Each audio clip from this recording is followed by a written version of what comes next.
Hillbrook Lane was the kind of village street where doors stayed unlocked and neighbors' children drifted between houses like drifting leaves. Unannounced, familiar, safe. At least, that's how it used to feel before the disappearance of Emma and Jonah Mercer, ages 9 and 11, shattered everything the families on that street believed about safety. It happened on a cool Saturday afternoon in late September. The siblings had finished their homework early and ran outside to join the other neighborhood kids for a makeshift game of capture the flag. Their mother, Lena Mercer, watched them leave through the kitchen window as she kneaded dough for dinner. She remembered Jonah turning back to wave.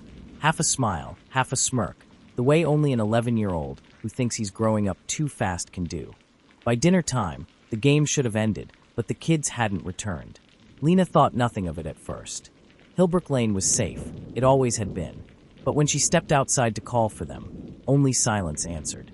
A neighbor's son, breathless and confused, told her, I thought they went home already. They were here a second ago." Within an hour, panic replaced doubt. Within 3, the entire street was canvassing the woods. By midnight, police search teams swept the area with dogs and floodlights. No footprints, no backpacks, no discarded jackets, just absence. Investigators first believed the disappearance was tied to the children's friends. Kids' roughhouse, things happen by accident, sometimes covered up by fear. 2 boys admitted they scuffled with Jonah earlier in the afternoon. One girl said Emma had run into the wooded lot behind the old Miller barn after being teased. But the stories didn't align. Timelines fractured. Details clashed. Something was off.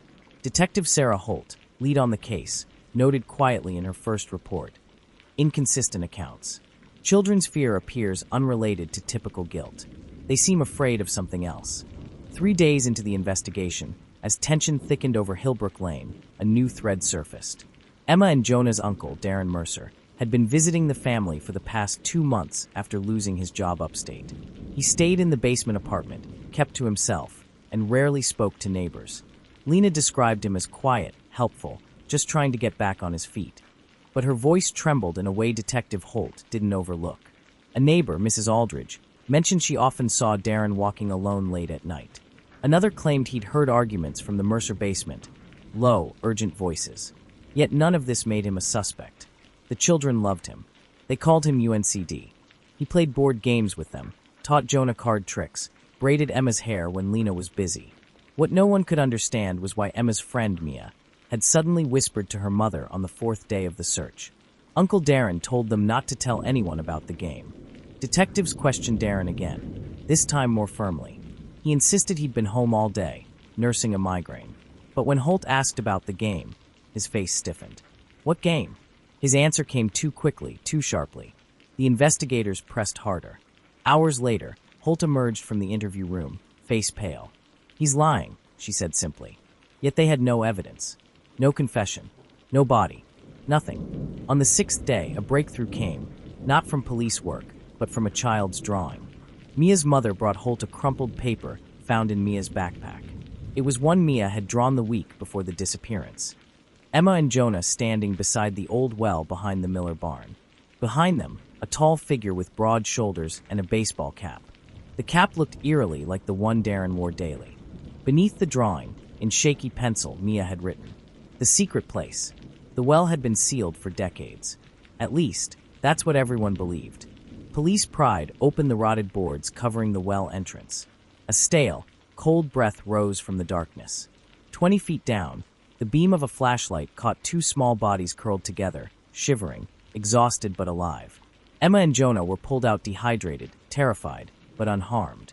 They clung to their mother like children too afraid to wake from a nightmare. Between sobs, Jonah whispered, "Uncle Darren said it was just a game. Hide and seek. He said he'd come back. He never came back." Darren was arrested within the hour. During questioning, the truth emerged in fragments. Darren wasn't planning to hurt them, not intentionally. He'd been desperate, spiraling from shame and debt. He concocted a twisted plan to stage a heroic rescue of the missing children, hoping it would restore his standing in the family, maybe even earn reward money. He never expected the well's old cover to collapse, trapping the children inside. Instead of helping them, he panicked. And he ran. Hillbrook Lane will never return to the peaceful place it once pretended to be. Parents watch their children with sharper eyes. Neighbors lock their doors. Trust fractures, invisible but ever present. Emma and Jonah still wake up some nights crying, clutching each other's hands. Lena Mercer said during a quiet moment in the hospital waiting room, "Evil isn't always a stranger. Sometimes it sits at your kitchen table and smiles at your children." In the end, the greatest horror wasn't the crime. It was the realization that the danger had been inside their own home all along.